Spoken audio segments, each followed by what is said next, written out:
14년간 피부과 진료보면서 이 여드름 때문에 고생하시는 분들에게 공통점이 하나 있다는 걸 발견했어요. 이걸 고쳐야 되는데 사람들이 그걸 몰라요. 이걸 고치고 좋아지는 분들이 진짜 많아요. 어떻게 하면 좋아지는지 궁금하시죠? 제가 올리브영 가서 직접 고른 여드름템도 챙기시고요.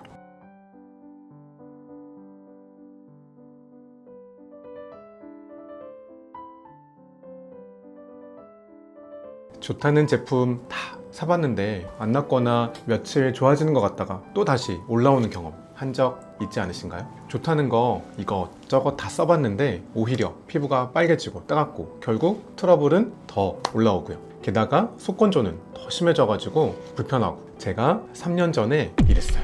이때 여드름 진짜 심하지 않았나요? 근데 지금은 보면 피부 좋다고 얘기 많이 들어요. 45세 맞냐고. 오늘 딱 하나만 챙겨가신다면 이 여드름은 죽이지 말고 지켜라 입니다. 여드름이 생기는 길은 결국 네 갈래가 한 군데로 만나서 그런데요. 이 피지가 모공, 털구멍 이렇게 나오게 되는데 모공 입구 각질이 두꺼워져서 막히고 그리고 그 안에서 이 여드름균이 자라게 돼요. 그러면 염증이 터집니다. 교과서적으로 이 네 가지예요. 여기서 착각이 하나 있어요. 그럼 피지를 빡빡 닦고 각질 강하게 벗겨내고 균 죽이면 되겠네? 이게 여드름 케어 최대의 함정이에요. 제가 세브란스 피부과 교수로 있을 때 32세 여성분이 울면서 진료실에 들어온 게 기억나는데요. 이 하루 3번씩 빡빡 세수하는데 빨리 없애고 싶어서 이것저것 정말 안 해본 게 없대요. 근데 여드름은 더 심해지고 여드름 붉은 자국은 색소 침착으로 남고 거기다가 푹푹 파이는 흉터까지, 거기다가 이 피부는 찢어질 때 아프고 또 계속 붉어가지고 이제는 사람도 못 만나고 잠도 잘 못 자고 우울증까지 생겼다고, 그래서 너무 마음이 아프다고 오신 적이 있었어요. 이 여드름은 닦아내고 죽이는 게 아니라 안 건드리고 지키는 거예요. 우리 피부를 지켜주는 피부 장벽이 피부 바깥층에 있어요. 이 담이 무너지면 여드름, 트러블부터 잔주름 같은 노화 그리고 색소까지 쭉 더 폭발하게 되는데요. 각질 세포가 벽돌이라면 이 세라마이드,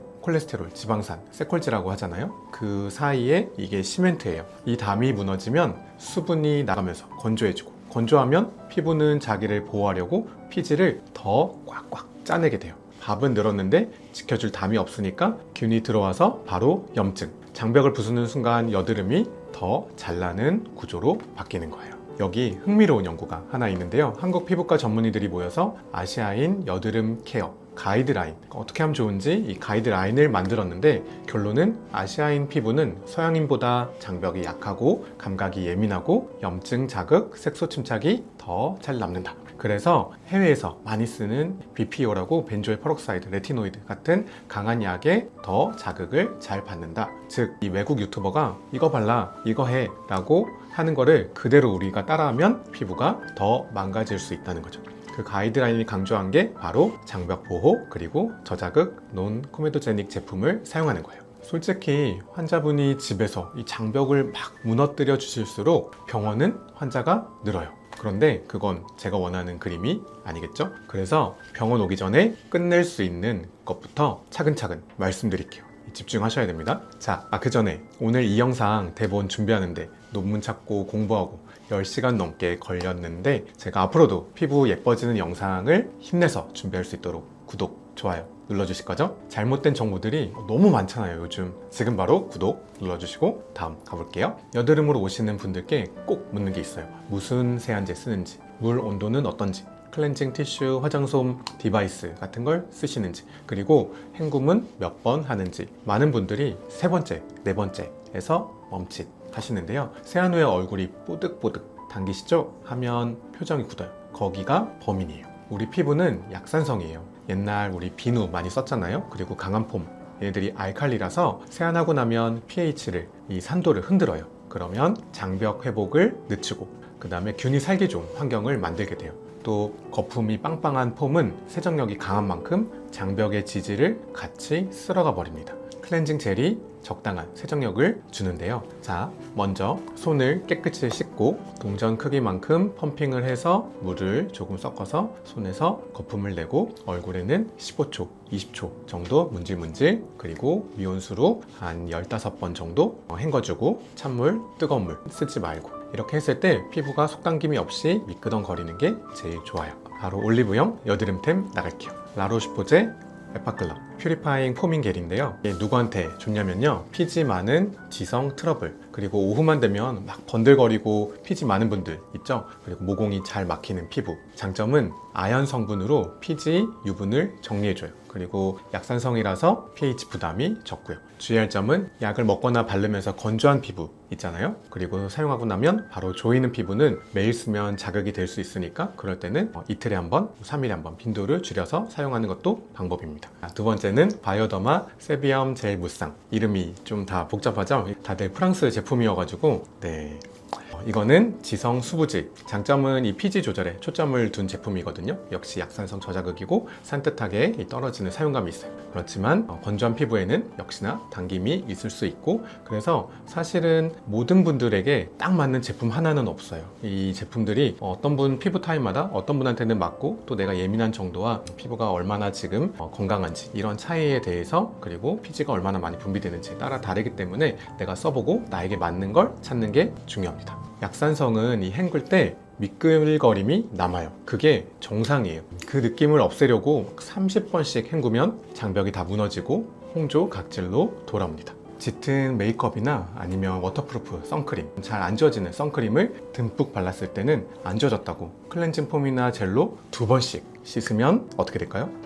또 장벽이 무너집니다. 왜 밀크냐? 이 밀크는 우유 같은 제형으로 메이크업 선크림을 문질러서 벗기는 게 아니라 녹여서 피부 밖으로 떠올려줘요. 그래서 자극이 훨씬 적어요. 1차는 밀크로 녹이고 2차는 약산성 젤로 마무리 하시면 됩니다. 얘도 똑같아요. 손을 깨끗이 씻고 손에 덜어서 물을 한두 방울 묻혀가지고 좀 우윳빛으로 유화시킨 다음에 얼굴에 20초에서 30초 정도 문질문질 미온수로 부드럽게 아가 피부 다루듯이 살살 잘 씻어내면 되고, 이 경우에는 어차피 다시 클렌징 젤을 쓰실 거니까 너무 완전하게 제거하는데 초점을 두지 않으셔도 괜찮습니다. 오일이나 밤을 쓰는데 트러블이 나면 이 오일이 자극되는 피부일 수 있어요.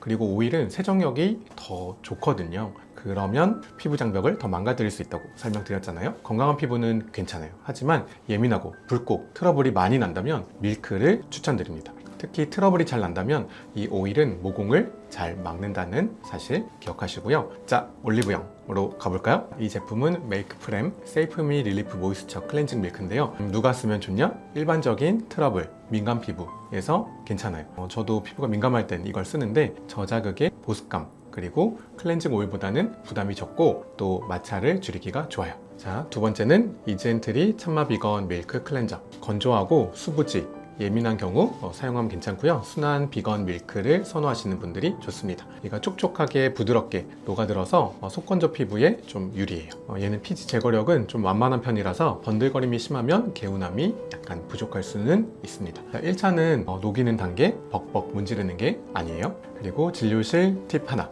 피부가 한창 빨갛고 따갑고 여드름이 우후죽순일 때는 이 폼이나 겔도 자극이 될 때가 있어요. 그럴 때는 이 세안 자체를 클렌징 밀크로 다운시프트 하세요. 이게 무슨 말이냐면 이 며칠만 아침 저녁 모두 순한 밀크로만 세안을 해서 자극을 최대한 빼는 거예요. 진정되면 약산성 젤로 복귀하면 됩니다. 세안은 강하게 하는 게 아니고 내 피부 상태에 맞게 조절하는 거, 이거 딱 하나만 기억해도 오늘 영상의 핵심은 알고 가시는 거예요. 자, 세안 다음으로는 트러블 부위에 바르고 두는 세럼 인데요. 라로시포제 에파클라 듀오 플러스 M 살리실산이랑 라하가 들어있고, 그래서 걔네가 각질, 나이아시나마이드가 들어서 진정, 피지를 도와주고, 그리고 아연의 마이크로바이옴 이 성분이 다 같이 들어가 있어가지고 피지, 각질, 염증을 잘 한 번에 잡아줄 수 있어요. 그래서 이 스팟으로 톡톡 트러블이 있는 곳에 발라주시면 되고, 얘를 넓게 바르면 좀 자극감이 있을 수 있거든요.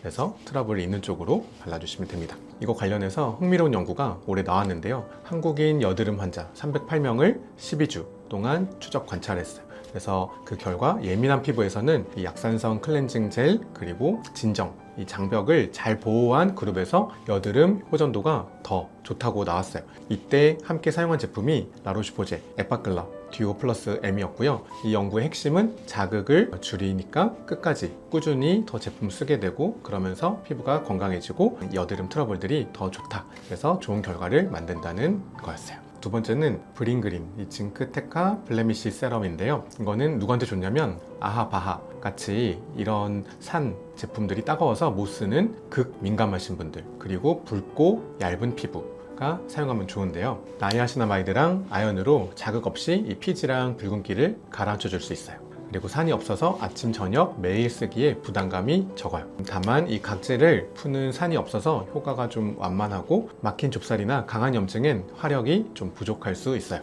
치료제가 아니라 이 민감한 트러블 피부에 진정시키는 세럼이라고 생각하시면 좋아요. 피부가 자극감이 별로 없으면 듀오 플러스 M이 좋고요. 만약에 이걸 발랐는데 좀 따갑다 그러면 이 브링그린, 강도 차이지 우열은 아니에요. 내 피부에 맞게끔 사용하시면 됩니다. 이 활성 세럼들은 처음부터 매일 풀로 사용하지 마시고요. 우선은 이틀에 한 번 정도 소량으로 사용하면서 조금씩 양을 늘려가고 횟수를 늘려가면 좋아요. 세안도 제품도 잘 쓰고 있는데 안 낫는다면 이 밤 시간 그리고 식탁을 보시면 됩니다. 늦게 적게 자면 이 여드름이 악화되는데요. 이유를 정확히 알아야 돼요. 이 잠이 부족하면 콜티솔이라는 호르몬이 올라가면서 피지 분비를 늘리고 염증을 촉진해요. 게다가 피부 장벽은 자는 동안 회복이 되는데 수면이 부족하면 야간 회복이 제대로 안 일어나요. 그래서 정리하면 잠이 부족하면 코티솔로 인해서 염증이 더 많아지고 장벽 회복은 안 되고 악화될 수밖에 없는 조합이에요. 실제 연구에서도 수면의 질이 나쁠수록 여드름이 더 심하고 잘 안 낫는 경향이 보고됐고요. 여드름이 많을 땐 최소 7시간, 트러블이 올라오는 때일수록 일찍 주무시는 게 비싼 앰플 바르는 것보다 더 좋아요. 그리고 두 번째로는 유제품인데요. 특히 우유 78,000명으로 연구가 나왔었는데요. 유제품을 먹는 사람이 안 먹는 사람보다 여드름 확률이 높게 나왔고, 유제품 중에서도 우유, 그리고 그 중에서도 저지방 우유가 일반 우유보다 여드름과 더 강하게 연관성이 있다고 나왔어요. 그러니까 지방을 뺐으니 깨끗하겠지 하고 마시는 이 저지방 우유, 무지방 우유가 더 관련이 높다고 나온 거예요. 하루 한 잔 이상에서 연관이 더 뚜렷해졌고, 다만 이거는 연관성이지 우유가 원인은 아니거든요. 그러니까 여드름이 많이 날 때 얘를 더 안 좋게 악화시킬 수 있다. 그래서 우유를 무조건 끊어는 아니고, 여드름이 심한데 우유를 자주 마신다 그러면 우유를 한번 끊어보는 거예요. 그때 내가 여드름이 덜 난다. 그래서 내가 진짜 우유랑 연관성이 있는지 없는지를 확인해보고 있다 그러면 우유를 줄이면 여드름이 줄어들 거예요. 그리고 다음으로는 혈당인데요. 흰빵, 떡, 단 음료, 과자처럼 이 혈당을 빨리 올리는 음식들이 있잖아요. 얘네들이 여드름을 악화시키는 걸로 보고가 됐어요. 식단을 본다면 유제품 그리고 정제당이 1순위 점검 대상입니다. 여드름이 좋아지는 습관으로 넘어갈게요. 장벽이 무너지면 이 치료 성분을 못 버티고 따갑게 얼굴이 붉어져서 결국은 치료를 중단하게 돼요. 가볍고 안 막히는 걸로 세안을 하고 나서 꼭 이것들을 발라주시는 게 좋아요. 첫 번째는 에스트라 아토베리어 365 하이드로 수딩 크림인데요. 예민하거나 당기는 피부, 수부지, 여드름 약으로 이 건조한 피부에서 사용하면 좋아요. 얘가 우리 피부에 있는 피부 장벽과 유사한 세라마이드로 무너진 장벽을 채워주거든요. 그리고 가벼운 수분이 많이 들어있어요. 다만 이 자체가 여드름을 치료하는 건 아니고 피부 장벽을 잘 보호해주고 한여름, 극지성 얘는 좀 가볍게 느껴질 수도 있으니까 양을 조절해서 발라주세요. 네, 그리고 다음은 이 닥터지 레드 블레미쉬 클리어 수딩 크림인데요. 얘는 붉은기, 열감, 그리고 진정이 급한 지성 수부지에서 괜찮아요. 시가 중심의 진정 보습제거든요. 가볍고 산뜻해서 크림이 답답한 게 싫다 하는 분도 잘 바를 수 있어요. 다만 약을 복용하면서 피부 장벽이 완전히 무너진 경우에는 보습력이 부족할 수 있어서 더 보습감이 있는 크림을 병행하는 게 필요합니다. 여드름 피부에 이 보습은 필수예요. 세럼을 쓰고 나서 그 위에 꼭 같이 발라주시는 게 좋아요. 햇빛은 염증, 색소 침착을 악화시켜요. 그래서 선크림은 꼭 발라주시는 게 좋은데요. 선크림은 이 양이 곧 차단력이에요. 흔한 실수가 적게 바르는 거. 우리 SPF 50 이렇게 적혀 있으면 충분하게 바르는 이 정량이 검지, 중지 두 마디씩 길게 뿌려가지고 바르는 건데, 물론 더 바르는 것도 중요하지만 처음에 듬뿍 많이 바르는 게 정말 중요해요. 자, 그래서 선크림 2개, 라운드랩 자작나무 수분 선크림. 얘는 백탁, 톤업 이런 게 싫고 촉촉하게 매일 바르는 피부에 괜찮은데요. 건조한 여드름 피부에 좋아요. 장점은 발림이 가볍고 백탁이 거의 없어요. 다만 이게 유기자차라서 일부는 예민하고 따가운 분도 있다고는 하는데, 이걸 바르고 좀 자극이 된다면 중단하시고요. 극지성엔 번들거릴 수 있습니다. 다음으로는 닥터지 그린 마일드업 선 플러스인데요. 얘는 이제 무기자차예요. 그래서 화학 필터가 부담스럽거나 좀 자극이 된다 하시는 분은 얘를 바르시면 되고요. 장점은 저자극이고 시카로 진정시키고 또 은은한 톤업으로 마무리할 수 있어요. 다만 이 특유의 뻑뻑함이나 이 밀리는 게 좀 있을 수는 있어요. 조금이라도 자극이 된다 그러면 닥터지, 그리고 백탁 톤업이 싫으면 라운드랩, 둘은 약간 반대의 성분들이 들어가 있습니다. 그리고 이 손대거나 짜거나 뜯거나 이러면 색소 침착 흉터로 잘 갈 수 있으니까 조심하시고요. 골문 여드름은 짜지 말고 진료를 보시는 게 좋고, 만약에 여드름이 많이 난다면 베개 커버는 일주일에 한두 번 교체해 주세요. 세안 수건은 매번 깨끗이 해주시는 건 당연한 거고, 세안은 하루 두 번이 적당하고 땀 흘린 후에는 물 세안으로 땀을 가볍게 씻어내 주시면 됩니다. 새 제품은 하나씩만 교체하는 게 좋아요. 이게 한 번씩 여러 개를 동시에 교체하면 어떤 제품이 나한테 안 맞아서 올라오는 경우들이 있는데, 그런 걸 피하기 위해서 2주 간격 정도로 천천히 하나씩 바꿔주시기를 권유드리고요. 다 이 자극을 빼고 장벽을 지키고 통합니다. 여드름 케어는 신제품 사냥이 아니고 이 지루한 기본을 꾸준히 지키는 사람이 이겨요. 오늘 여드름 내용 유익하셨죠? 한번 총정리 해보도록 할게요. 우선 올리브영 여드름템부터, 기본적으로는 약산성 저자극 에바클라 퓨리파잉 포밍 겔. 자, 이 제품이랑 그리고 바이오더마 세비암 겔 무쌍, 이 두 개가 기본적으로 매일 쓰기에 약산성 젤로 괜찮고요. 그 다음에 화장을 좀 많이 하거나 유분기가 많은 경우, 아니면 워터프루프 선크림을 쓰는 경우에는 이 클렌징 밀크를 같이 쓰는 게 좋은데, 하나는 메이크프렘 세이프미 클렌징 밀크, 그리고 하나는 이 젠트리 참마 비건 밀크. 그래서 사람마다 맞는 게 다르니까 여기서 맞는 거를 골라서 사용하시면 되고요. 그리고 트러블 세럼으로는 라로슈포제 에파클라 듀오 플러스 M, 그리고 브링그린 징크 테카 블레미시 세럼, 이 제품들 특히 자극이 될 때는 그 있는 부위들을 찍어서 발라주시고 조금씩 넓혀가도 좋습니다. 그리고 피부 장벽을 잘 보호해줘야 되니까 에스트라 365 수딩 크림, 그리고 닥터지의 레드 블레미시 수딩 크림 둘이 괜찮으니까 이를 추천드리고요. 마지막으로 선크림 라운드랩 자작나무 수분 선크림, 닥터지 그린 마일드업 선 플러스, 이 제품들. 자, 세 줄 요약. 그래서 여드름은 강한 제품으로 죽이는 게 아니라 장벽을 지키면서 관리하는 거예요. 그리고 세안은 약산성 젤이 기본이고, 화장이랑 선크림 많은 날은 클렌징 밀크로 1차, 예민할 때는 밀크로 다운시프트. 아시죠? 제품도 중요하지만 더 중요한 게 이 습관. 일찍 자고 유제품 정제당 점검하고, 손대지 말고 보습이랑 선크림을 기본적으로 잘 챙기고. 그래서 오늘 제가 추천드린 제품은 정답표가 아니에요.